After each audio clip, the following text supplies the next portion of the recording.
Eu gostaria de fazer uma reflexão com o doutor e queria fazer um paradigma. Eu acho que o paradigma é muito bem feito, ainda mais com a presença do senhor, que é um dos 3 advogados mais influentes do Brasil, via advocados, e um cara que conhece do 8 de janeiro como ninguém, por ter atuado em centenas de casos. Eu vou lhe fazer um paradigma. Eu gostaria que só que você me falasse que crime foi cometido. É provinha. Jura jurídico. Faço uma questão. Existe, então, um prédio público. Esse prédio público ele é invadido, arrebentando a entrada. Essas pessoas entram e depredam esse prédio público, um equipamento público, uma área pública.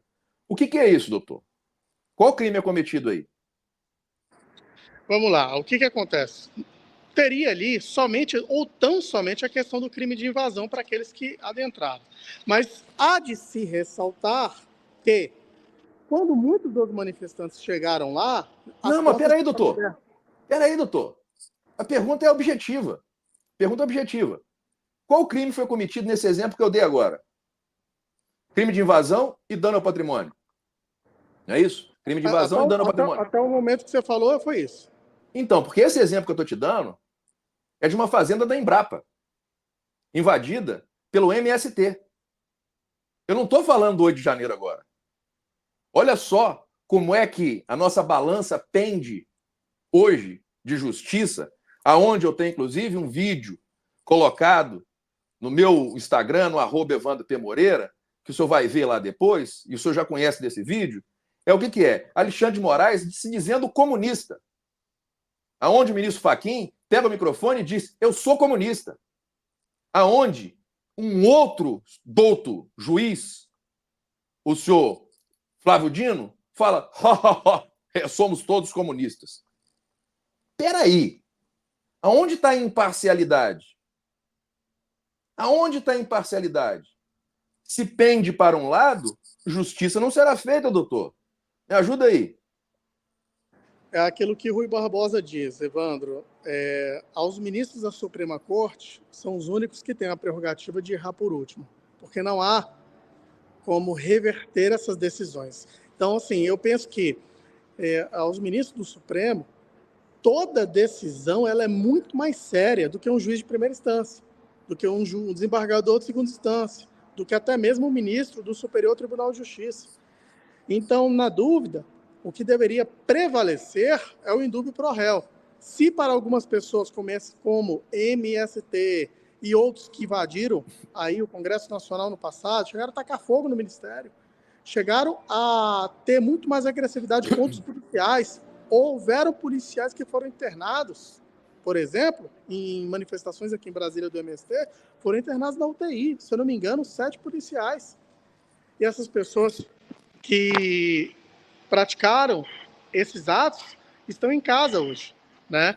Então, assim, há um peso e duas medidas, há uma inversão de valores muito grande. Quando nós vemos pessoas da direita sofrendo condenações de 17 anos e pessoas da esquerda numa situação extremamente similar, sendo sequer presas, sequer processadas, né? Nós vemos aí que, na verdade, a justiça, no meu entender, está desequilibrada, né? É um absurdo que pessoas sejam processadas e presas pela Suprema Corte, a começar.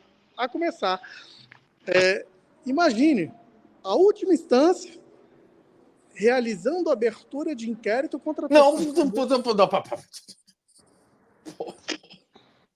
mas não é atribuição de ministro supremo abrir inquérito, pô. Não é. Mas é o que diuturnamente nós estamos vendo. Além de abrir inquérito, investigam, tem o poder de polícia. Mas peraí, não são investigadores, pô. Acaba com a porra da Polícia Federal, então, caramba. O senhor falou mais o quê? É o que a gente vê. Eles abrem inquérito, investigam, tem o poder de polícia, às vezes são as próprias vítimas, os próprios juízes e promotores do caso. Um absurdo.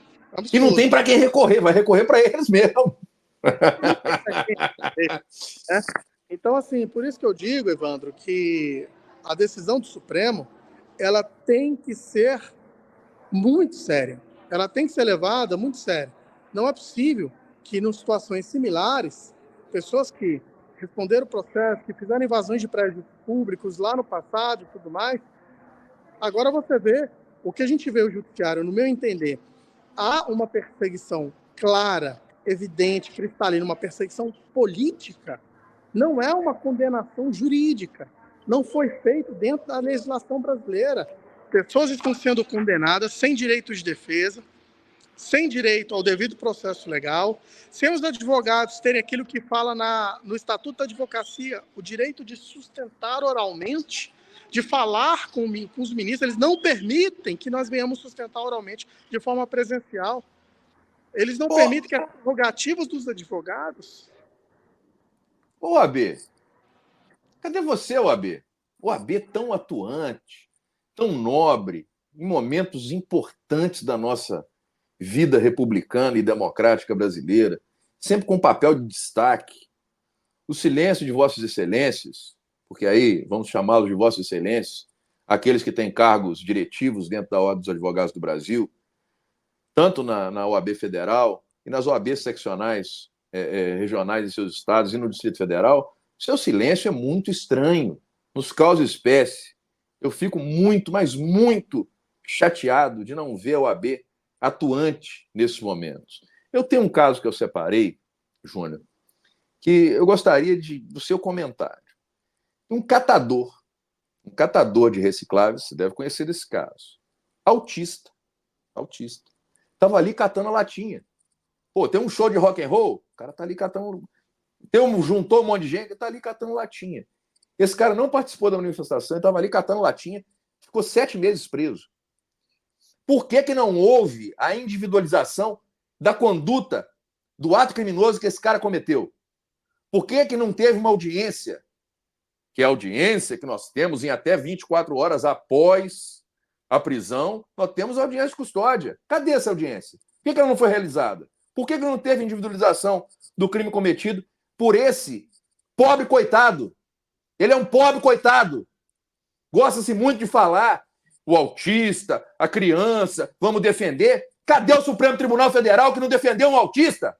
Gosta de falar muito que defende pobre. Um catador de latinha, ficar 7 meses preso. Qual é o dano que esse cara vai causar para a democracia do Brasil, pô? Caramba! Cadê o AB para ajudar esse cara? Não deixar advogado fazer sustentação? Tá de brincadeira, pô. Tá de brincadeira. O Brasil não é um país mais sério. Eu lamento. Eu fico indignado. Esse cara tem 27 anos de idade. O laudo médico dele atesta que ele tem deficiência intelectual moderada e autismo. O diagnóstico dele torna comprovadamente incapaz criminalmente. Cadê o nosso Código Penal? Cadê o nosso Código Penal?